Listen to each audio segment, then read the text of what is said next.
स्वागत है आप सभी लोगों का फिर से Vijay Singh study group channel में। मैं विजय सिंह और फ्रेंड्स लक्ष्मीकांत की पॉलिटी सीरीज अपनी कंटिन्यू थी। ठीक है, हमने कंप्लीट किया था संसद का टॉपिक और संसद का टॉपिक कंप्लीट हुआ तो मैंने आपको बताया कि मैं जो है संसद के टॉपिक के लगभग 20 क्वेश्चन आपके समक्ष उपस्थित रखूँगा। तो इसी श्रृंखला में आज जो है हम संसद के टॉपिक के 20 क्वेश्चन जो है सॉल्व करेंगे। ठीक है, और बेसिक से लेकर के एडवांस लेवल के क्वेश्चन जो है मैंने आपके समक्ष रखे हैं। आशा करता हूँ आप जो है सभी क्वेश्चंस का उत्तर जो है सही देंगे। तो फ्रेंड्स, जितने भी नए व्यूअर्स इस वीडियो को देख रहे हैं तो उनसे मैं कह रहा हूँ कि अभी तक आपने चैनल को सब्सक्राइब नहीं किया तो चैनल को सब्सक्राइब कर लीजिए और पास ही के नोटिफिकेशन बेल के ऑल के बटन पर आपको क्लिक करना है ताकि मेरी सभी वीडियोज़ की नोटिफिकेशन आपको आसानी से मिल जाएंगे। तो फ्रेंड्स, अब हम स्टार्ट कर रहे हैं पहला क्वेश्चन। देखिए क्या कहता है पहला क्वेश्चन।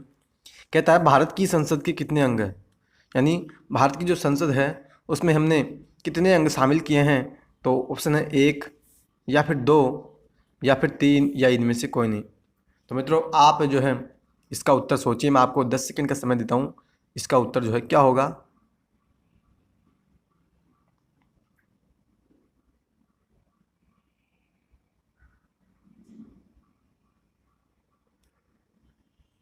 तो फ्रेंड्स आशा करता हूँ आपने जो है इसका उत्तर सोच लिया होगा।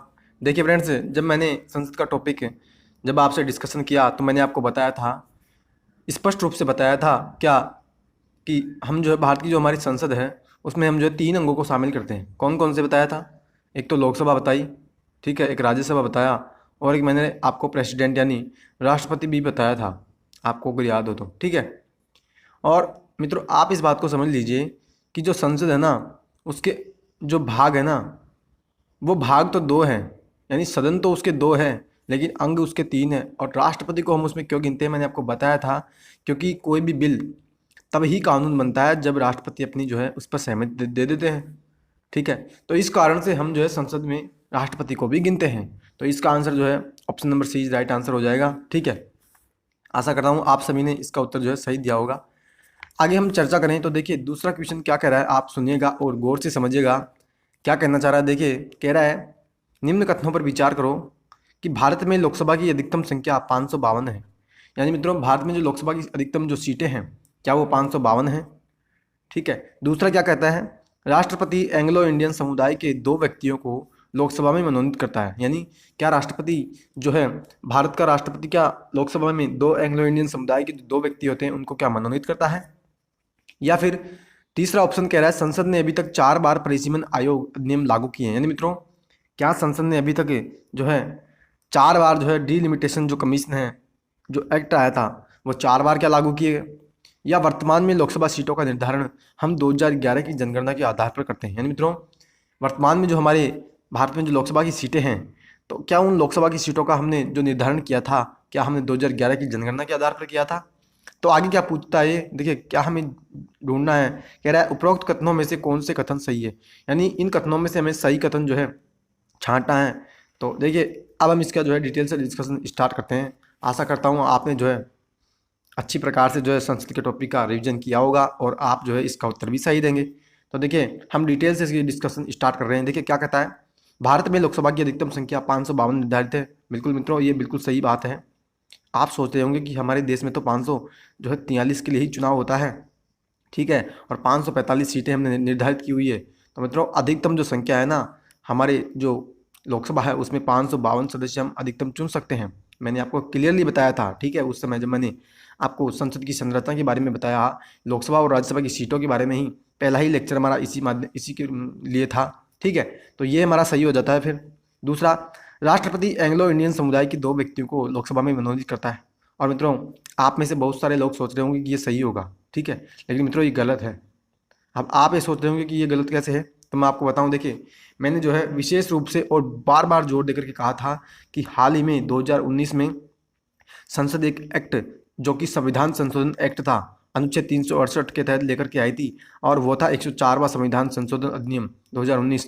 उसके माध्यम से संसद ने क्या किया था, एक तो SC ST को जो आरक्षण देते हैं ना हम कहाँ पे, लोकसभा में और विधानसभा में, कि आप जो है भैया यानी हम जो है आपके लिए कुछ सीटें निश्चित कर देते हैं। यानी जब हमारे देश में चुनाव होता है तो कुछ सीटें SC ST के लिए भी तो होती है ना, कि SC ST के लिए रिजर्व हम सीटें रख देते हैं।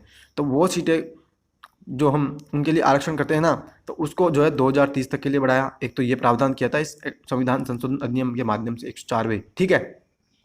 और एक प्रावधान किया था क्या, कि जो हम एंग्लो इंडियन समुदाय को जो मनोनीत करेंगे ना, कहाँ, लोकसभा में, तो अब हम उसको मनोनीत नहीं करेंगे, ठीक है। तो इसके माध्यम से ये कथन फिर गलत हो जाता है। तो ये बात मैंने आपको जो है आज फिर से वापस से समझाया, ठीक है। और आप इस बात को विशेष रूप से याद रख लीजिएगा, क्योंकि ये जो है बिल्कुल लेटेस्ट है और ज़्यादातर जो स्टूडेंट्स हैं वो यही जानते हैं अभी तक कि एंग्लो इंडियन समुदाय को राष्ट्रपति मनोनीत करता है लोकसभा में, ठीक है। तो ये फिर हमारा गलत हो गया। आगे हम चर्चा करें तो देखिए क्या कहता है। कह रहा है कि संसद ने अभी तक 4 बार परिसीमन आयोग अधिनियम लागू किए हैं। मित्रों, ये बिल्कुल बात सही है। मैंने आपको बताया था कि जो है 1952, 1962, 1972 और 2002, इन चारों डेटों में जो है संसद के द्वारा 4 परिसीमन आयोग अधिनियम लाए थे और इनको लागू भी किया गया था, ठीक है। तो ये हमारा सही है। वर्तमान में आगे हम देखें तो वर्तमान में लोकसभा सीटों का निर्धारण हम 2011 की जनगणना के आधार पर करते हैं। मित्रों, ये बात गलत है। मैंने आपको उस समय बताया था कि हम जो लोकसभा की सीटों का निर्धारण करते हैं ना, वो हम 1971 की जनगणना के आधार पर करते हैं। और हमने ये प्रावधान 2000, यानी हमारे देश में लोकसभा की सीटें 2026 तक निश्चित है, यानी 545 सीटें ही हमारे देश में लोग 2026 तक होंगी। मैंने आपको बताया था उस समय, जब 84वां संविधान संशोधन अधिनियम लेकर के आई थी संसद, और फिर बाद में 87वां संविधान संशोधन अधिनियम संसद जब लेकर के आई, तो उसके माध्यम से संसद ने निश्चित कर दिया था कि भैया हम जो है 2026 तक 545 सीटें ही रखेंगे लोकसभा में, और 1971 की जनगणना के आधार पर। क्यों? क्योंकि उसमें मैंने आपको बताया था कि 1971 में जब भारत में अगर सभी राज्यों की हम जो है जनसंख्या देखें ना, तो उसमें ठीक ठाक, यानी बराबर सी, एक समान सी जनसंख्या थी। लेकिन आगे जाकर के क्या हुआ कि फिर जो दक्षिण भारत के राज्य थे, उन्होंने जो है जनसंख्या को अपनी कम किया, यानी हमारे देश में जनसंख्या वृद्धि हो रही थी, तो उन्होंने जनसंख्या को कम किया, तो उसके माध्यम से फिर उनकी जनसंख्या कम हो गई, ठीक है।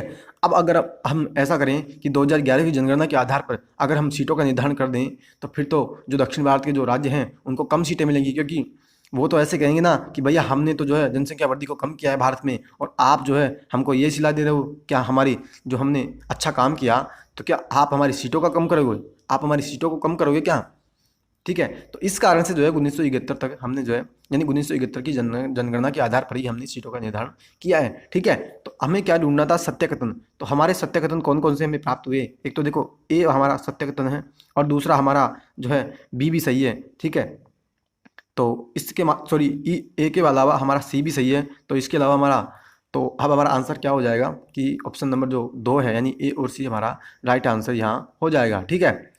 अब हम चर्चा करें तीसरे क्वेश्चन की ओर। तो देखिए क्या कहता है।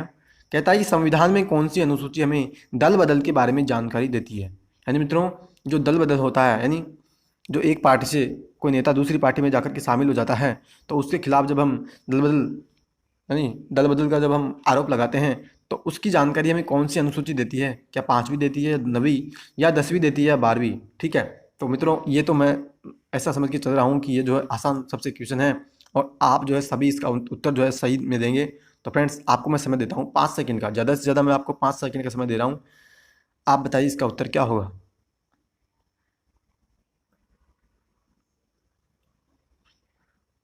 तो फ्रेंड्स, आशा करता हूँ आपने उत्तर जो है सोच लिया होगा। तो देखिए मित्रों, दल बदल का जब हम, यानी कौन सी अनुसूची में दल बदल के बारे में जानकारी देती है, तो मित्रों इसका आंसर होता है 10वीं अनुसूची, ठीक है। मैंने आपको सारी अनुसूचियाँ कई बार जो है लेक्चर्स के बीच में रिवीजन करवाई है, ठीक है। और मैंने बताया था कि 5वीं संघ, यानी कि जो 5वीं अनुसूची है वो किसके बारे में है? 5वीं अनुसूची है हमारे अनुसूचित और जनजातीय क्षेत्रों के प्रशासन से संबंधित है, ठीक है। फिर 9वीं अनुसूची मैंने आपको बताया भूमि सुधार से संबंधित है, और 12वीं अनुसूची जो नगर पालिका है, यानी जो शहर की स्थानीय सरकार है, उसके बारे में है, और 10वीं अनुसूची जो है दल बदल के बारे में है, ठीक है। तो इसका आंसर हमारा डी हो जाएगा, यानी डी नंबर, यानी D is the right answer, ठीक है। आगे हम चर्चा करें तो देखिए फ्रेंड्स, हमारा जो चौथा क्वेश्चन है क्या कहेगा।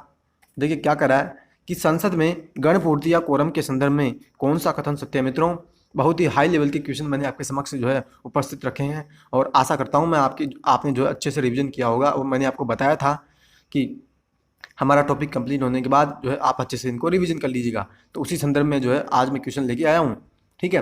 तो चौथा क्वेश्चन हमारा क्या कह रहा है, हमें जो है सही कथन इसमें देखना है। तो देखिए क्या कह रहा है कि गणपूर्ति के संदर्भ में हमें जो है क्या बात है यहाँ पूछना चाह रहा है। कह रहा है सदन की बैठक के लिए गणपूर्ति सदन की संख्या का 10वां भाग है। यानी सदन की अगर बैठक हमें करनी है, ठीक है, तो उस बैठक को करने के लिए हमें कितने सदस्य जो है न्यूनतम चाहिए। तो क्या हमें जो सदन के जितनी भी संख्या, यानी सदन की जितनी संख्या है उस सदन का हमें 10वां भाग चाहिए, या फिर सदन की बैठक के लिए गणपूर्ति पीठासीन अधिकारी सहित सदन की संख्या का 10वां भाग। आगे फ्रेंड्स क्या कहता है, देखिए दूसरा ऑप्शन कह रहा है सदन की बैठक के लिए गणपूर्ति पीठासीन अधिकारी सहित सदन की संख्या का 10वां भाग है, या फिर दोनों सदनों के कुल सदस्यों का 10वां भाग है, या न तो ए और न ही बी। यानी मित्रों मैंने आपको जो बताया था गणपूर्ति और कोरम के बारे में मैंने आपको पढ़ाया विस्तृत रूप से और डिटेल से मैंने डिस्कशन किया था कि यहाँ पे हम चर्चा भी करें तो देखिए सदन की बैठक के लिए गणपूर्ति सदन की संख्या का 10वां भाग, ठीक है। और दूसरे की अगर हम चर्चा करें तो सदन की बैठक के लिए गणपूर्ति पीठासीन अधिकारी सहित सदन की संख्या का 10वां भाग। मित्रों ये जो है ये ऑप्शन नंबर बी ही हमारा सही होगा, क्योंकि मित्रों हम जो कोरम में या गणपूर्ति में हम गिनते हैं ना तो हम पीठासीन अधिकारियों को भी उसमें शामिल करते हैं। मैंने आपको बताया था क्लियरली कि पीठासीन अधिकारी सहित हम सदन की सदस्य संख्या का 10वां भाग लेते हैं।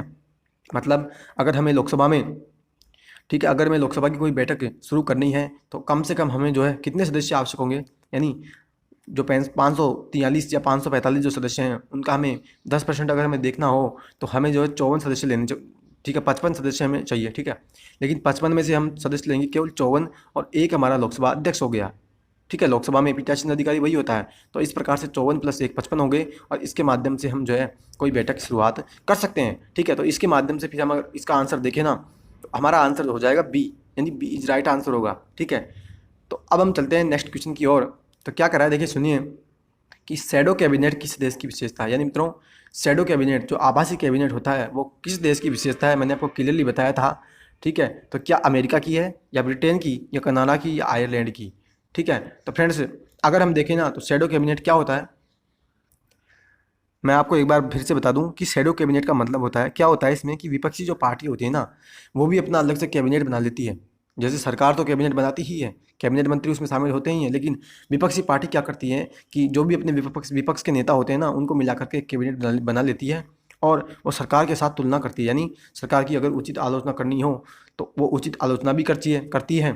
इसके अलावा क्या करती है वो कि अगर मान लो सरकार कभी यानी सरकार की ऐसी परिस्थिति आ जाए कि वो अगर मान लो जो सदन में विश्वास बहुमत यानी खो देती है तो उस परिस्थिति में फिर वह वैकल्पिक सरकार की भी जो है यानी वैकल्पिक सरकार भी उपलब्ध कराती है। तो ये होता है शैडो कैबिनेट का मतलब, ठीक है।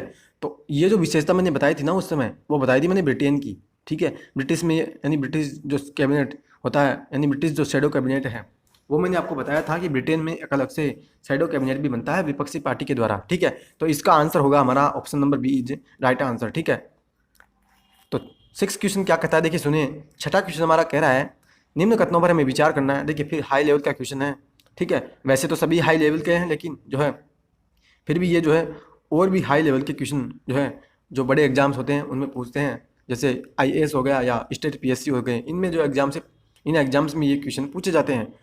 तो क्या कह रहा है देखिए सुनिए, संसद के सत्र का सत्रावसान सदन का पीठासीन अधिकारी करता है। यानी मित्रों संसद का जो सत्र होता है ना उसके सत्र का सत्रावसान कौन करता है, तो ये पूछना चाह रहा है कि क्या उसका जो सत्रावसान करता है वो क्या पीठासीन अधिकारी करता है, या फिर दूसरा ऑप्शन क्या कर रहा है सुनिए, लोकसभा के विघटन के पश्चात लोकसभा में पारित किंतु राज्यसभा में विचाराधीन विधेयक समाप्त नहीं होता। यानी लोकसभा अगर विघटित हो जाए तो क्या लोकसभा में पारित कोई विधेयक था, ठीक है, लेकिन राज्यसभा उस पर विचार कर रही थी, तो क्या वो विधेयक समाप्त हो जाता है।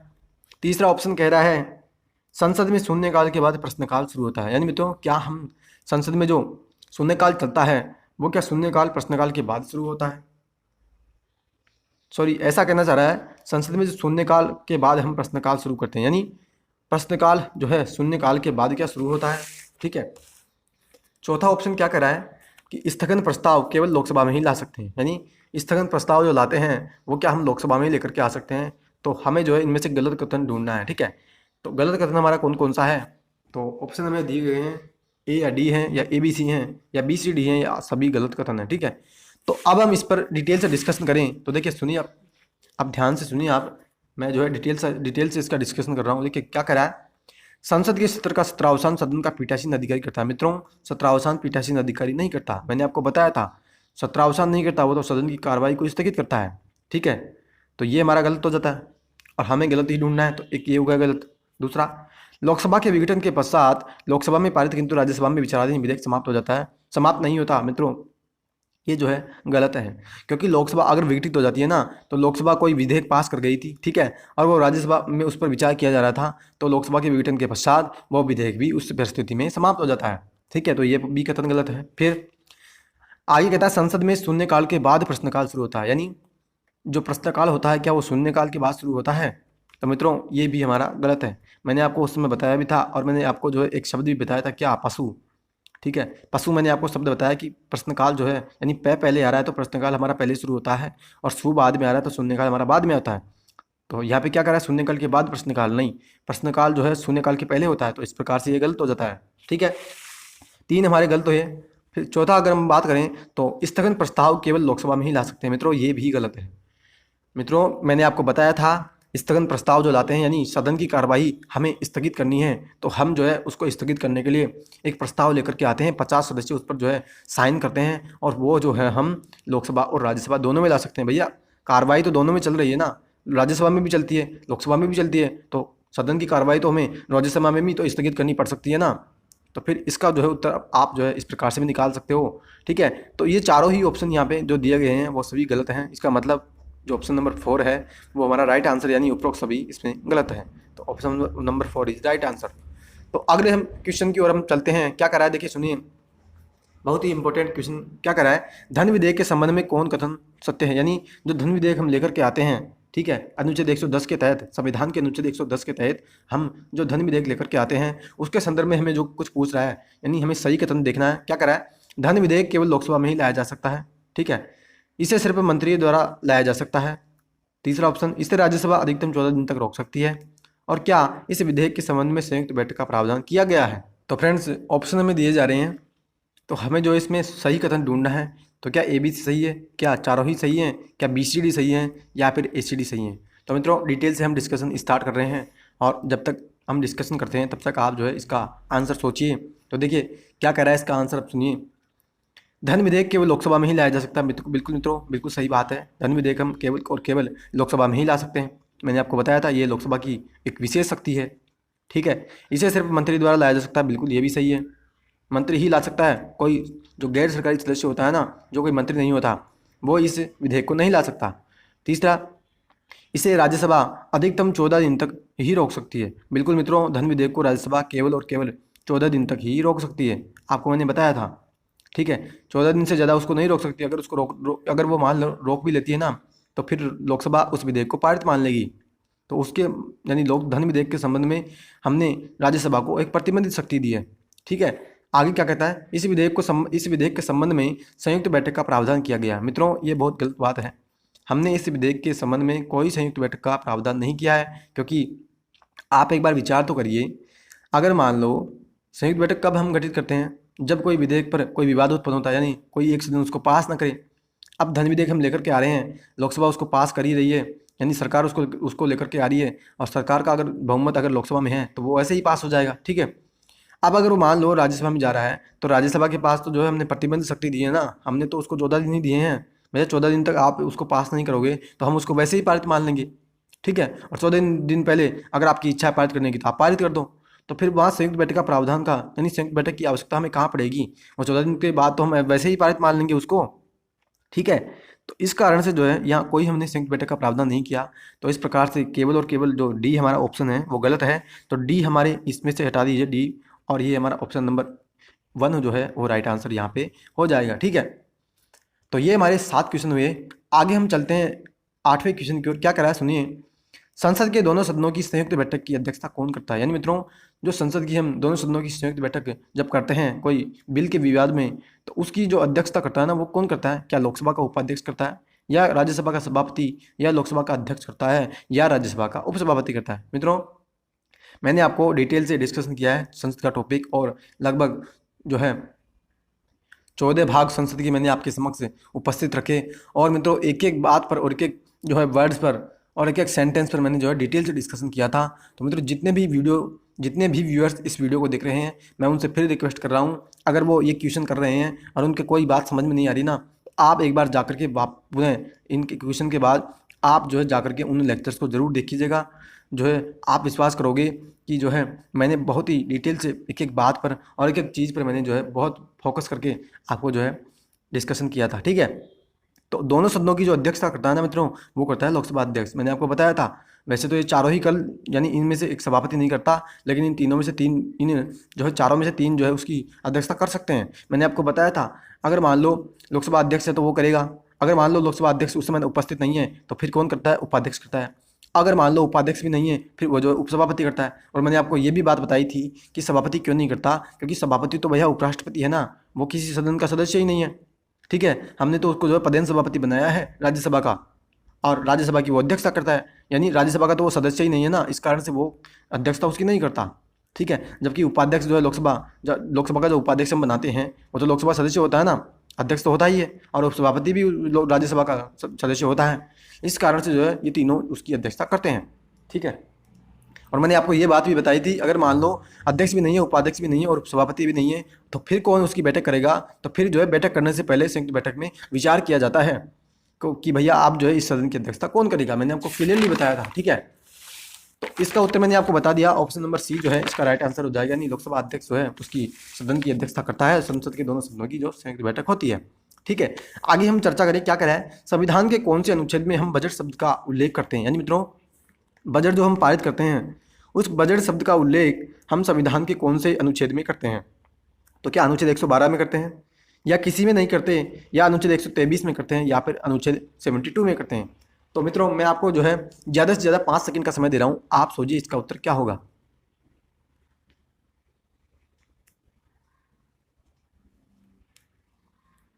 तो फ्रेंड्स आशा करता हूँ आपने इसका उत्तर सोच लिया होगा।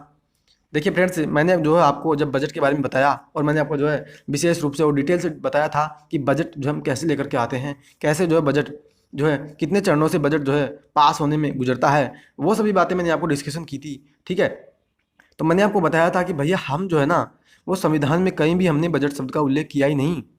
यानी आप अगर संविधान पढ़ोगे ना तो आपको ये शब्द जो बजट लिखा हुआ है ना, ये बजट जो है कहीं भी आपको नहीं मिलेगा ये शब्द। ठीक है, हमने वहाँ क्या शब्द का यूज किया था, मैंने आपको बताया था कि हमने वहाँ पे वार्षिक, हमने वहाँ पे किया किसका विवरण, हमने किया वार्षिक वित्तीय विवरण शब्द का उल्लेख हमने वहाँ पे किया था, अनुच्छेद 112 में किया था। ठीक है, अगर आप सोच रहे हो कि अनुच्छेद 112 इसका उत्तर है, तो भैया आप जो गलत सोच रहे हो। अनुच्छेद 112 में तो हमने वार्षिक वित्तीय विवरण का शब्द का उल्लेख किया है, हमने बजट शब्द का उल्लेख किया ही नहीं। मैंने आपको बताया था, विशेष रूप से क्लियरली बताया था। ठीक है, तो इसका आंसर हो जाएगा ऑप्शन नंबर बी, यानी किसी में नहीं किया इनमें से।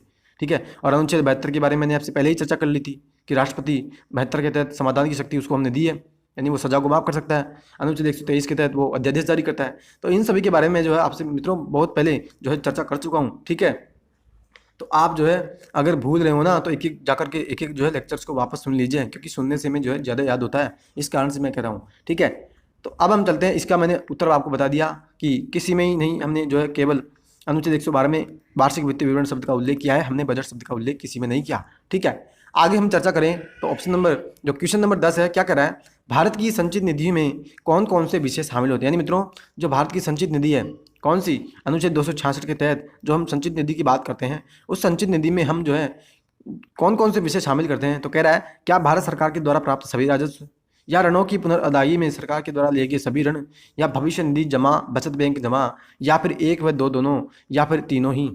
ठीक है, तो फ्रेंड्स मैंने जो है आपको डिटेल से डिस्कशन किया जब मैंने तीनों निधियों के बारे में चर्चा की, संचित निधि, लोक लेखा निधि और आकस्मिकता निधि। यानी संचित निधि के बारे में मैंने आपको बताया था अनुच्छेद 266 में। ठीक है, लोक लेखा निधि में मैंने आपको बताया अनुच्छेद 266 में, और आकस्मिकता निधि यानी इमरजेंसी जो फंड था उसके बारे में मैंने आपको बताया था अनुच्छेद 267 में। हम जो है आकस्मिकता निधि की चर्चा करते हैं और वह राष्ट्रपति के अधिकार में रहती है। ठीक है, तो मित्रों मैंने आपको बताया था कि संचित निधि जो होती है ना, उसमें भारत सरकार, अगर मान लो भारत सरकार को जितना भी रेवेन्यू प्राप्त हो रहा है ना, कहीं से भी भारत सरकार को पैसा मिल रहा है तो वो जाता है भारत की संचित निधि में। ठीक है, पहला हमारा सही होगा। ठीक है, दूसरा ऋणों की पुनर्अदायगी में सरकार के द्वारा लिए गए सभी ऋण, यानी मित्रों अगर फिर मान लीजिए कि सरकार ने कोई ऋण लिया तो वो पैसा भी जो जाएगा ना वो संचित निधि में ही जाएगा। ठीक है, तो ये हमारा सही होगा। फिर भविष्य निधि जमा, बचत बैंक जमा, यानी मित्रों मैंने आपको विशेष रूप से और डिटेल से और बार बार जोर देकर के बताया था कि भैया जो लोक लेखा निधि है ना, जो लोक लेखा निधि है, उस लोक लेखा निधि में हम भविष्य निधि जमा, बचत बैंक जमा यानी बैंकों की जमा, ठीक है, और भविष्य निधि जमा और भी जो भी हमारे जो यानी इंश्योरेंस का जो पैसा होता है, तो वो सभी पैसा जो है हम जो है जो लोक लेखा निधि है ना उसमें जमा करते हैं। ठीक है, इस कारण से यहाँ पे तीसरा ऑप्शन तो गलत हो जाता है। तो तीसरा ऑप्शन यहाँ गलत होगा ना, तो एक और दो यहाँ पे सही है, तो इसका मतलब यहाँ पे option number 4 is right answer, यानी एक और दो दोनों इसके सही उत्तर होंगे। ठीक है, तो आगे हम चर्चा करें। अगला क्वेश्चन हमारा क्या करा है, सुनिए। 10वीं अनुसूची के तहत निरंतरता के सवालों का निपटारा कौन करता है। यानी मित्रों, अगर 10वीं अनुसूची का मामला हमारा उठे और पहला ही क्वेश्चन, यानी पहला तो नहीं था लेकिन जो शायद दूसरा क्वेश्चन था, तो उसमें मैंने आपसे चर्चा की। ठीक है, तीसरा हमारा क्वेश्चन था, मैंने आपको बताया था कि दल बदल के बारे में। ठीक है, तो दल बदल का मामला अगर मान लो उठे कि जो है हम जो है उक्त सदस्य की जो है सदस्यता है वो रद्द करना चाहेंगे, या कोई भी मामला अगर उठेगा तो उसके मामले का निपटारा कौन करेगा। तो कह रहा है राज्यसभा में सभापति करेगा, या लोकसभा में लोकसभा का अध्यक्ष करेगा, या दोनों ही करेंगे, या इनमें से कोई भी नहीं करेगा। ठीक है, तो फ्रेंड्स मैंने आपको डिटेल से बताया था कि अगर 10वीं अनुसूची के तहत अगर निरंतरता यानी अयोग्यता का मामला अगर उठता है ना, तो उसकी जो निपटारा करता है वो कौन करता है, कि लोकसभा में तो करता है लोकसभा का अध्यक्ष, और राज्यसभा में करता है राज्यसभा का सभापति। मित्रों, इसका आंसर हो जाएगा हमारा एक व दो दोनों। ठीक है, और एक कियोतो होलोनवाद भी मैंने आपको बताया था, जो यानी कियोतो होलोहनवाद बताया था मैंने 1992 में, या कभी कभी इसको 1993 में भी बोला जाता है। तो ये मामला आया था और सुप्रीम कोर्ट ने फिर ये बात कही थी इसमें कि भैया जो लोकसभा का अध्यक्ष या राज्यसभा का सभापति जो निरंतरता के सवालों का निपटारा करता है ना, उसकी हम जो है न्यायिक समीक्षा कर सकते हैं। यानी मित्रों, जो उसने निर्णय दिया उस निर्णय की हम जांच कर सकते हैं। 10वीं अनुसूची के तहत अगर कोई वो निर्णय देता है तो हम उसके निर्णय की जाँच करेंगे फिर। ठीक है, तो इसका आंसर मैंने आपको बता दिया, option number 3 is right answer हो जाएगा, यानी दोनों ही जो है इसके सवालों का निपटारा करते हैं। आगे हम बात करें, क्या करें, संसद के दोनों सदनों के सदस्यों को वेतन भत्ता कौन निर्धारित करता है। मित्रों, संसद के जो दोनों सदनों के सदस्य होते हैं ना, उनको जितने भी वेतन और भत्ते मिलते हैं वो भत्ते हैं जो है कौन निर्धारित करता है, यानी कौन उसका जो निर्धारण कर रहा है। तो क्या केंद्र सरकार करती है, या संसद करती है, या राष्ट्रपति करता है, या इनमें से कोई नहीं। ठीक है, तो फ्रेंड्स मैंने आपको जो है बताया था और स्पष्ट रूप से बताया कि उसका जो निर्धारण करती है ना वो संसद करती है। ठीक है, मैंने आपको बताया था ना केंद्र सरकार करती है ना राष्ट्रपति करता है। ठीक है, तो इसका आंसर हमारा हो जाएगा option number B is right answer, यानी संसद के सदस्यों का वेतन और भत्ता, चाहे लोकसभा का हो या राज्यसभा का, इन सभी का जितना भी भत्ता और जितना भी इनको वेतन मिलेगा, यानी जितनी भी इनको तनख्वाह मिलेगी, वो सभी संसद निर्धारित करती है। ठीक है, आगे हम चर्चा करें तो क्या करा है, सुनिए। प्रोटेम स्पीकर यानी सामयिक अध्यक्ष की नियुक्ति किसके द्वारा की जाती है। मित्रों, आशा करता हूँ ये तो आपको जो है क्वेश्चन जो है आता ही होगा। ठीक है, यानी प्रोटेम स्पीकर की जो नियुक्ति की जाती है ना वो कौन करता है, क्या प्रधानमंत्री करता है, या उपराष्ट्रपति करता है, या पूर्व लोकसभा अध्यक्ष करता है, या इनमें से कोई नहीं। यानी प्रोटेम स्पीकर आपको पता हो तो जो यानी प्रोटेम स्पीकर क्या करता है, वो जो नई लोकसभा जब गठित की जाती है ना, तो वो नई लोकसभा के सदस्यों को शपथ दिलाता है। ठीक है, तो उसकी नियुक्ति क्या प्रधानमंत्री करते हैं क्या, या फिर पूर्व लोकसभा अध्यक्ष करते हैं, या उपराष्ट्रपति, तो क्या कोई नहीं। तो फ्रेंड्स इसका आंसर क्या होगा, आशा करता हूँ ज़्यादातर लोगों ने इसका आंसर जो है ऑप्शन नंबर डी सोचा होगा। क्यों, क्योंकि उसकी जो नियुक्ति करते हैं ना वो तो भैया राष्ट्रपति करते हैं। ठीक है, प्रेसिडेंट के द्वारा उसकी नियुक्ति की जाती है, तो प्रेसिडेंट तो यहाँ ऑप्शन में है ही नहीं, तो इसका मतलब ये सभी हमारे गलत हो गए। ठीक है, तो उसकी जो नियुक्ति करते हैं वो राष्ट्रपति करते हैं, और राष्ट्रपति उसको शपथ दिला देते हैं, और फिर राष्ट्रपति का जो है एजेंट बन गया एक तरह से, और फिर वो राष्ट्रपति की ओर से प्रोटेम स्पीकर जो है सभी लोकसभा के सदस्यों को शपथ दिलाता है। ठीक है, और फिर जब नई नई लोकसभा के हम अध्यक्ष का चुनाव कर लेते हैं तो फिर वो जो है उसका पद समाप्त हो जाता है। यानी उससे पहले तो एक तरह से आप ऐसा समझ लीजिए वही लोकसभा का अध्यक्ष है एक तरह से, यानी एज ए यानी रूप में आप समझ लीजिए एक तरह से, और उसको जो है लोकसभा के अध्यक्ष को जितनी शक्तियाँ मिलती है ना वही शक्तियाँ जो है उसके पास होती है। आगे हम चर्चा करें तो क्वेश्चन नंबर 14 क्या कर रहा है, अविश्वास प्रस्ताव के संबंध में कौन सा कथन सही है। यानी अविश्वास प्रस्ताव जो लेकर के आते हैं हम उसके बारे में यहाँ पूछ रहा है, क्या करा, इसे केवल लोकसभा में लाया जा सकता है, प्रस्ताव के समर्थन में 50 सदस्यों की सहमति अनिवार्य है, यह सिर्फ पूरी मंत्रिपरिषद के ही लाया जा सकता है, या उपरोक्त सभी। यानी मित्रों, क्या सारे ही ऑप्शन इसमें जो है सही दिए हैं। तो फ्रेंड्स डिटेल से मैंने आपको डिस्कशन किया था, और एक मैंने जो आपको करंट का जो है मुद्दा भी बताया था कि जब भाजपा की सरकार थी तो पिछले कार्यकाल में भाजपा की सरकार के खिलाफ जो है हमने जो अविश्वास प्रस्ताव, यानी कांग्रेस पार्टी और विपक्ष के द्वारा अविश्वास प्रस्ताव जो है लेकर के आया था, और फिर जो है सरकार जो है उस समय गिरने से बच गई थी। यानी सरकार के पास तो इतना बहुमत था कि वो गिरी ही नहीं, बताया था मैंने आपको। ठीक है, तो इसे केवल लोकसभा में ही ला सकते हैं, बिल्कुल सही बात है, क्योंकि सरकार तो लोकसभा से ही बनती है ना, यानी लोकसभा के प्रति ही तो मंत्रिपरिषद उत्तरदायी होती है, तो इस कारण से जो है हम लोकसभा में लेकर के आ सकते हैं इसको। दूसरा, प्रस्ताव के समर्थन में 50 सदस्यों की सहमति अनिवार्य है, बिल्कुल सही है, प्रस्ताव हम लेकर के आएंगे तो 50 सदस्यों ने उसका समर्थन किया हो और सहमति दी हो। ठीक है, तो ये भी सही है। यह सिर्फ पूरी मंत्रिपरिषद के विरुद्ध ही लाया जा सकता है। बिल्कुल सही है भाई, पूरी मंत्रिपरिषद के विरुद्ध ही तो लाया जाएगा ना। जैसे मान लो अविश्वास प्रस्ताव सदन में पास हो जाएगा तो फिर सरकार गिर जाएगी, ठीक है, तो फिर कोई मंत्री थोड़ी रहता है, सारे ही मंत्री समाप्त हो जाते हैं उस समय, तो फिर सरकार गिरने पर फिर तो नई लोकसभा गठित होती है। तो इस प्रकार से इसका जो आंसर होगा ना हमारा, तो सारे ही कितने यानी उपरोक्त सभी, जो ऑप्शन नंबर 4 है इसका राइट आंसर हो जाएगा, यानी सारे ही कितने यहाँ दिए हुए सही है, जो कि अविश्वास प्रस्ताव के संबंध में है। ठीक है, आगे हम चर्चा करें तो 15वां क्वेश्चन क्या कर रहा है, सुनिए।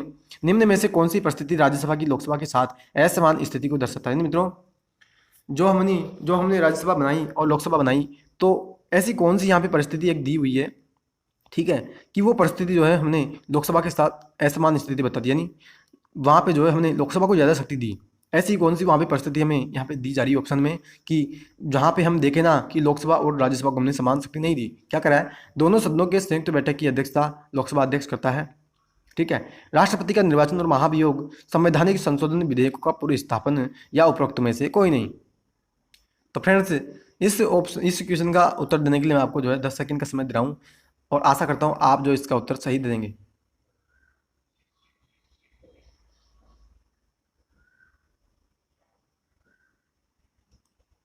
तो फ्रेंड्स, आशा करता हूँ आपने इसका उत्तर जो है सोच लिया होगा। तो देखिए, हम डिटेल से डिस्कशन कर रहे हैं। क्या करा है, देखिए मैंने आपको बताया कि ऐसी यहाँ पे कौन सी परिस्थिति दी हुई है कि उससे हमें ऐसा लगे कि हाँ, हमने जो है लोकसभा को ज़्यादा शक्ति दी, यानी असमान स्थिति की, हाँ समान हमने जो उसकी स्थिति बराबर नहीं की। तो देखिए क्या करा है, दोनों सदनों की संयुक्त बैठक की अध्यक्षता लोकसभा अध्यक्ष करता है। बिल्कुल सही है, मैंने आपको अभी बताया क्वेश्चन में कि दोनों सदनों की जब संयुक्त बैठक होती है तो उसकी अध्यक्षता कौन करता है, लोकसभा अध्यक्ष करता है।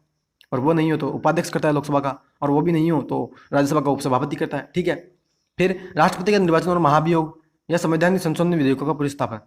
ठीक है, तो फ्रेंड्स क्या करा है, देखिए सुनिए, असमान स्थिति की हम बात करेंगे ना, तो आप यहाँ देखिए कि दोनों सदनों की संयुक्त बैठक की अध्यक्षता लोकसभा अध्यक्ष करता है, बिल्कुल करता है, और यही असमान स्थिति मित्रों उसकी है, क्योंकि वो जो राज्यसभा का सभापति होता है ना, वो उसकी अध्यक्षता नहीं करता, मैंने आपको बताया था, क्योंकि वो उस सदन का सदस्य नहीं है। ठीक है, और राष्ट्रपति का निर्वाचन और महाभियोग, इसमें तो भैया राज्यसभा और लोकसभा भी तो दोनों भाग लेती है ना, तो वहाँ तो समान स्थिति है, तो इस प्रकार से ये नहीं होगा। संवैधानिक संशोधन विधेयकों का पुरस्तापन, ये भी मैंने आपको बताया था कि संवैधानिक संशोधन विधेयक अगर हम लेकर के आ रहे हैं तो वो विधेयक तो भैया हम लोकसभा और राज्यसभा दोनों में लेकर के आ सकते हैं ना। ठीक है, तो ये भी समान स्थिति हुई, ये भी समान स्थिति हुई। तो इस प्रकार से जो बैठक करता है ना, संयुक्त बैठक की जो अध्यक्षता करता है वो जो लोकसभा अध्यक्ष करता है, और वो जो राज्यसभा का सभापति नहीं करता है, तो यही यहाँ पे हमने जो है असमान स्थिति की चर्चा की है। तो ऑप्शन नंबर ए ही हमारा यहाँ पे राइट आंसर हो जाएगा। ठीक है फ्रेंड्स, तो अब हम चलते हैं नेक्स्ट क्वेश्चन की ओर। ठीक है, और फ्रेंड्स जितने भी यानी कितने आप क्वेश्चन सही करते हैं, कितने आप गलत करते हैं, इन सभी की प्रतिक्रिया आप जो है कमेंट बॉक्स में जरूर दीजिएगा, और ये भी बताइएगा कि आपको जो है मेरे द्वारा रखे गए क्वेश्चन की कैसे लगे। ठीक है, आगे हम चर्चा कर रहे हैं, तो ऑप्शन क्वेश्चन नंबर 16 हमारा क्या कर रहा है, संसदीय विशेषाधिकारों के संबंध में हमें निम्न कथन, यानी कौन सा कथन गलत है, यानी संसदीय विशेषाधिकारों के संबंध में इनमें से कौन सा कथन जो है गलत दिया हुआ है। क्या करा है, संविधान के अनुच्छेद 110 में संसदीय विशेषाधिकार का उल्लेख करते हैं। संसदीय विशेषाधिकार केवल सदस्यों को ही प्राप्त है, या फिर सदस्यों को संसद की कार्रवाई चलने से 40 दिन पूर्व तथा बंद होने के 40 दिन बाद तक बंदी नहीं बनाया जा सकता। ठीक है, या फिर ए और बी दोनों सही है, या तीनों ही सही है। तो फ्रेंड्स मैंने आपको बताया था, और लास्ट ही लेक्चर हमारा जो था वो हमारा था संसदीय विशेषाधिकारों के बारे में। ठीक है, और मित्रों अलग से प्लेलिस्ट पड़ी हुई है, ठीक है, चैनल पर संसद के जो है भाग की, यानी 14 भाग जितने भी मैंने करवाए, और आज का जो मेरा लेक्चर होगा, यानी ये लेक्चर भी मैं जो है संसद के प्ले लिस्ट में ही डाल दूंगा। ठीक है, तो आप जो है आसानी से सारे लेक्चर्स देख सकते हैं एक साथ। तो अब हम चर्चा करें ना, तो देखिए क्या करा है कि क्या हमने अनुच्छेद 110 में संसदीय विशेषाधिकार उल्लेख किया है, बिल्कुल गलत है। हमने जो है 105 में संसदीय विशेषाधिकारों का उल्लेख किया, मैंने आपको बताया था। ठीक है, और विशेषाधिकार का मतलब मैंने बताया था कि कुछ विशेष अधिकार हमने संसद के सदस्यों को दिए हैं, तो उसके बारे में मैंने आपको चर्चा की थी। ठीक है, फिर संसदीय विशेष अधिकार केवल सदस्यों को ही प्राप्त है, बिल्कुल गलत है। हमने जो है महान्यायवादी जिसकी हम नियुक्ति करते हैं अनुच्छेद 76 के तहत, और जो मंत्री होते हैं, यानी जो मान लीजिए कोई मंत्री है लोकसभा का, यानी लोकसभा का सदस्य और वो मंत्री है, लेकिन वो राज्यसभा में भी जाकर के बोलता है, तो उसको भी हमने जो है विशेष अधिकार दिए थे, मैंने आपको बताया था। ठीक है, तो ये भी हमारा गलत हो जाता है। और आगे हम चर्चा करें ना, तो देखिए क्या करा है, संसद जो है सदस्यों को संसद की कार्रवाई चलने से 40 दिन पूर्व तथा बंद होने के 40 दिन बाद तक बंदी नहीं बनाया जा सकता। बिल्कुल सही है मित्रों, अगर मान लो संसद मान लो चलने वाली है और उसके चलने से 40 दिन पहले, और जब पूरी हो जाएगी ना संसद की कार्रवाई, उसके 40 दिन बाद तक किसी भी संसद के सदस्य को आप जो है गिरफ्तार नहीं कर सकते। और केवल मैंने आपको बताया था ये दीवानी मामलों में ही हम करते हैं, यानी मान लीजिए कोई पैसों से संबंधित कोई मामला है, ठीक है, कोई भ्रष्टाचार से संबंधित मामला है, उसमें हम गिरफ्तार नहीं करते। लेकिन जो अपराध का संबंधी मामला होता है ना, यानी कोई सीआरपीसी के तहत मामला, यानी कोई घिनौना अपराध कर दिया, यानी अगर मान लीजिए उसने रेप कर दिया या कोई अन्य जो है जघन्य अपराध कर दिया, तो उस परिस्थिति में तो आप उसको जो है फिर गिरफ्तार कर सकते हो, ठीक है। तो ये तो यहाँ पे कथन सी जो है सही हो जाता है, तो सी यहाँ पे नहीं होगा। इसका मतलब हमारे दोनों कथन, हमें गलत कथन ढूंढना है, ठीक है, हमें गलत कथन ढूंढना है। तो गलत हमारे कौन कौन से कथन हुए, ए और बी, हमारे दोनों कथन गलत है, ठीक है। तो फ्रेंड्स आशा करता हूँ आपने जो है इसका उत्तर सही दिया होगा। आगे हम चर्चा करें तो देखिए क्या करा है कि संसद की संप्रभुता का सिद्धांत किसी देश की संसद से संबंधित है, यानी संसद की जो संप्रभुता का सिद्धांत उभर करके आया था वो कहाँ से उभर करके आया, तो क्या जापान से आया, या भारत में ही आया, या फिर ब्रिटेन से आया, या सोवियत संघ या रूस से आया। तो फ्रेंड्स मैंने आपको बताया था और डिटेल से और विस्तृत रूप से बताया था कि भारत की संसद को हमने संप्रभु नहीं बनाया, नहीं तो भैया भारत की संसद जो है अपनी मनमर्जी करने लगती और जो चाहे कानून वो बना लेती, ठीक है। इस कारण से हमने जो है भारत में संविधान को ही सर्वोच्च बनाया, यानी भारत में संविधान ही सबसे ऊपर है, संविधान के अनुसार ही भारत में संसद काम करती है, अन्य कोई भी काम वो संविधान के अलावा नहीं करती, ठीक है।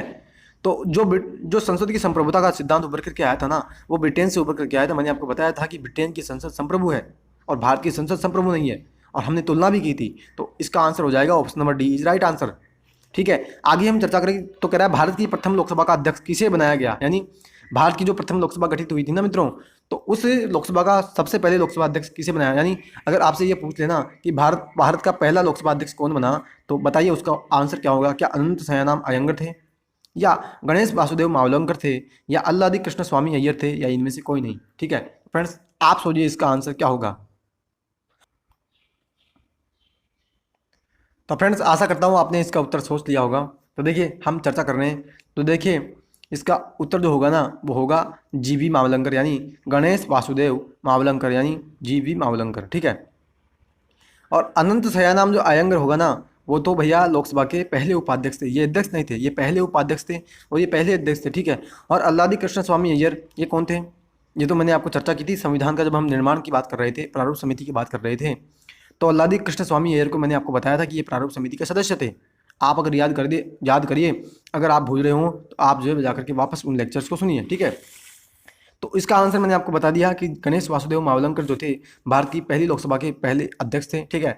आगे हम चर्चा करें किस संविधान संशोधन अधिनियम के माध्यम से लोकसभा में एंग्लो इंडियन को नामांकित करने का प्रावधान समाप्त किया गया है। यानी मित्रों एंग्लो इंडियन को अब लोकसभा में हम जो है मनोनीत नहीं करेंगे, तो ये प्रावधान हमने कैसे समाप्त किया और कौन सा हम संविधान संशोधन अधिनियम लेकर के आए थे, तो कह रहा है 101वां या 102वां, 103वां या 104वां, ठीक है। और फ्रेंड्स अभी आज ही के लेक्चर में मैंने अभी शुरुआत में ही डिस्कशन किया था एक क्वेश्चन के अंदर, ठीक है। तो अगर आपने ध्यान से सुना होगा ना, जिस भी स्टूडेंट ने अगर इस क्वेश्चन उस क्वेश्चन को ध्यान से सुना है तो इसका उत्तर वो सही से दे देगा, ठीक है। तो बताइए, तो दे फ्रेंड्स अब अगर हम चर्चा करें ना इसका क्या उत्तर होगा, तो देखिए अगर मैं आपको बताऊं तो देखिए क्या उत्तर होगा। देखिए 101वां हम लेकर के आए थे, किसके लिए, हम लेकर के आए थे जीएसटी के लिए, ठीक है। और 2017 में इम्प्लीमेंट भी हुआ जीएसटी, तो 101वां संविधान संशोधन अधिनियम लेकर के आए थे हम जीएसटी को लागू करने के लिए, ठीक है। तो ये नहीं होगा। फिर हम अगर बात करें 102 की, तो 102 हम क्यों लेकर के आएंगे, हम लेकर के आए थे एनसीबीसी के लिए, यानी national commission for backward classes, यानी राष्ट्रीय पिछड़ा वर्ग आयोग को हमने संवैधानिक दर्जा दिया था, मैंने आपको बताया था, ठीक है। अनुच्छेद 338 के तहत हमने इसको संवैधानिक दर्जा दिया, ठीक है। अब अगर हम चर्चा करें 103वां, तो 103वां हम क्यों लेकर के आए थे। अगर आप में से कोई ईडब्ल्यूएस का कैंडिडेट इसको सुन रहा है तो वो उसको जो है जरूर पता होना चाहिए कि भैया हम जो है 103वां संविधान संशोधन अधिनियम लेकर के आए थे, जो इकोनॉमी वीकर सेक्शन जो है, यानी जो आर्थिक रूप से कमजोर वर्ग है उनको जो है आरक्षण देने के लिए 10% हमने आरक्षण भी दिया, ठीक है।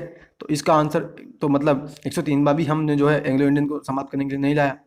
और जो 104वां संविधान संशोधन अधिनियम लेकर के आए थे, बिल्कुल हम जो है हमने एंग्लो इंडियन समुदाय को अब मनोनीत नहीं करेंगे इसके माध्यम से, और इसके अलावा हमने SC ST को जो है आरक्षण बढ़ा दिया है 10 साल तक के लिए, यानी 2030 तक के लिए हमने उनका आरक्षण बढ़ा दिया लोकसभा और विधानसभा में उनका सीटों का, ठीक है। तो ये इसका आंसर जो हो जाएगा ना मित्रों, वो हो जाएगा option number D is right answer, ठीक है। तो जितने भी व्यूअर्स ने जो है, जब मैंने शुरुआत में एक क्वेश्चन डिस्कस किया था कि जो है क्या राष्ट्रपति जो है लोकसभा में जो है अब 2 एंग्लो इंडियन समुदाय को क्या नामांकित करते हैं, तो वो जो मैंने बताया था ना आपको, वहाँ बताया था मैंने आपको 144वां संविधान संशोधन अधिनियम। तो अगर उसने अच्छे से सुना है तो इसका आंसर जो है वो दे देगा। ठीक है, तो इसका आंसर हो गया option number D is right answer. आगे हम लास्ट क्वेश्चन की बात कर रहे हैं। क्वेश्चन नंबर 20 है, क्या करा है, निम्न में से किसका और किनका चुनाव हम अप्रत्यक्ष रूप से करते हैं, यानी किसका किसका चुनाव हम जो है इनडायरेक्टली रूप से करते हैं भारत में। तो कह रहा है विधानसभा, राज्यसभा, राष्ट्रपति, या राज्यसभा या राष्ट्रपति का, या लोकसभा, विधान परिषद या राष्ट्रपति का, या विधान परिषद, राज्यसभा, राष्ट्रपति या उपराष्ट्रपति। ठीक है, और फ्रेंड्स मैंने आपको बताया था, और एक प्रणाली भी मैंने आपको बताई थी, समानुपातिक प्रतिनिधित्व प्रणाली के माध्यम से एकल संक्रमणीय मत, जो सिद्धांत मैंने आपको बताया था, वो मैंने बताया था कि इस प्रणाली के माध्यम से हम जो है इनडायरेक्टली रूप से जो है चुनाव करते हैं भारत में। तो देखिए अगर हम इसका उत्तर निकालें ना, तो देखिए क्या कहता है, विधानसभा। अब मित्रों विधानसभा का जब चुनाव होता है हम वोटिंग करने जाते हैं ना, ठीक है, तो इसका मतलब ये जो है यहाँ पे ये जो है सही नहीं होगा। ठीक है, आगे हम चर्चा करें तो राज्यसभा और राष्ट्रपति, तो राज्यसभा और राष्ट्रपति का चुनाव बिल्कुल अप्रत्यक्ष रूप से होता है, लेकिन हम जो है आगे भी और ऑप्शन दे रहे हैं, तो वहाँ भी हम देख लेते हैं क्या करा है। लोकसभा, विधान परिषद, राष्ट्रपति, लोकसभा का भी हम डायरेक्ट चुनाव करते हैं, तो मतलब ये तो और ये दोनों तो गलत हो जाएंगे। ठीक है, अब इन दोनों में से देखते हैं, तो देखिए क्या कह रहा है, राज्यसभा और राष्ट्रपति, और राज्यसभा और राष्ट्रपति यहाँ भी हैं। ठीक है, तो इसका मतलब अब हम देखें ना, तो विधान परिषद और उपराष्ट्रपति। मित्रों विधान परिषद का जब चुनाव होता है ना, तो विधान परिषद का चुनाव भी हम जो है इनडायरेक्टली रूप से करते हैं, और उपराष्ट्रपति का चुनाव भी इनडायरेक्टली रूप से करते हैं। तो मित्रों इसका जो आंसर होगा ना, वो option number D is right answer हो जाएगा। ठीक है, आप में से ज़्यादातर लोगों को विधान परिषद के बारे में अगर कम मालूम है, तो हम जो है आगे के अध्याय में इसके बारे में डिटेल से डिस्कशन करेंगे। लेकिन मित्रों मैंने आपको एक लेक्चर में बताया था कि संसद को ये अधिकार है कि अगर वो चाहे ना, तो वो विधान परिषद का गठन भी कर सकती है किसी राज्य के लिए, और अगर किसी राज्य में पहले से विधान परिषद है तो वो उसको समाप्त भी कर सकती है। ठीक है, और वो काम करती है किसकी सिफारिश पर, यानी कोई राज्य कहता है ना कि भैया हमारे देश में, सॉरी हमारे राज्य में जो है एक विधान परिषद बनी हुई है, हमारे पास इतना पैसा नहीं है कि हम विधानसभा भी चला सकें और विधान परिषद भी, तो आप भैया इस विधान परिषद को समाप्त कर दीजिए। वो ऐसे फिर समाप्त कर देते हैं। और अगर राज्य ये कहे कि भैया हमारे पास तो पैसा है और हम हमारे पास जो है हम जो है विधान परिषद भी जो है हमारे राज्य में चला सकते हैं, तो आप हमारे लिए एक विधान परिषद गठित कर दीजिए, तो उस परिस्थिति में संसद उस राज्य के लिए विधान परिषद भी बना सकती है। तो फिर ठीक है फ्रेंड्स, इसका आंसर हो जाएगा हमारा option number D is right answer. तो फ्रेंड्स ये थे हमारे आज के सभी 20 क्वेश्चन, और बेसिक से लेकर के एडवांस लेवल तक के मैंने आपके समक्ष क्वेश्चन रखे। आशा करता हूँ कि जो है आपको आज के क्वेश्चन बहुत ही अच्छी तरह से, ठीक है, और बहुत ही अच्छे लगे होंगे।